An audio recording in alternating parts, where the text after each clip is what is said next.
Bonjour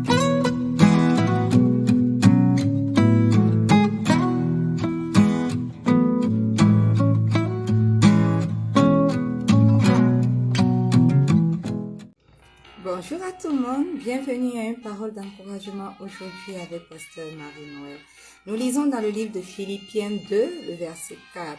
Il est écrit « Que chacun de vous, au lieu de considérer ses propres intérêts, considère aussi ceux des autres. » Voyez-vous, bien-aimés, nous vivons dans un monde où on a tendance à penser rien qu'à nous. Tout ce que nous faisons a trait à nous. Nous sommes le centre et nous oublions un peu que les autres existent. Mais aujourd'hui, la Bible nous demande de considérer pas nos propres intérêts, mais également de considérer les intérêts des autres. Si je suis centré sur moi et que je ne recherche que mon propre intérêt, ma propre gloire, cela veut dire que je ne considère pas du tout ce que vivent les autres, n'est-ce pas?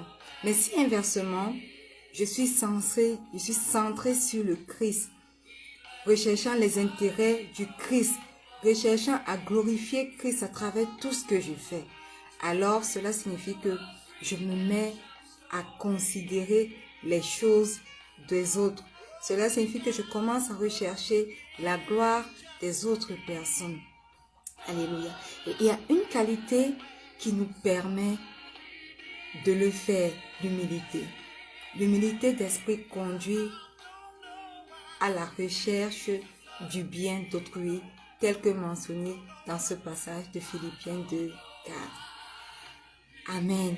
Donc, soyons humbles d'esprit, ne soyons pas recentrés sur nous, égoïstes et ne cherchant que notre propre intérêt, mais recherchons l'intérêt de Christ, servons Christ en recherchant son intérêt, en recherchant l'intérêt des autres. Quelqu'un va me dire, Pasteur Marie-Noël, comment rechercher l'intérêt des autres? Alléluia.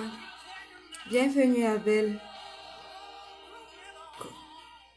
En tant que chrétiens, nous devons rechercher le bien de notre prochain, sans toutefois s'insérer dans ce qui le concerne personnellement. En tant que chrétien, si les choses des autres sont réellement davantage à la gloire de Christ pour nous, alors nous les regarderons au-delà de nos intérêts. Amen. Nous n'allons plus penser que si je n'ai pas mangé d'abord, alors l'autre ne doit pas nécessairement manger.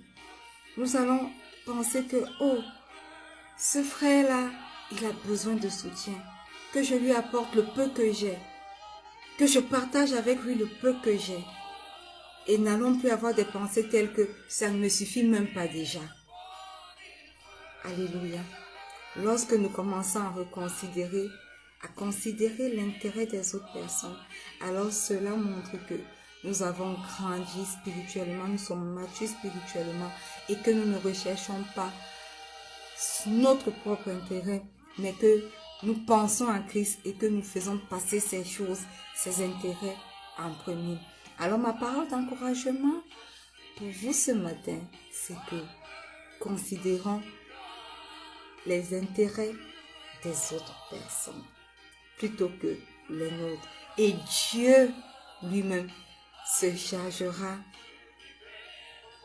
de prendre soin de nos propres choses. Shalom.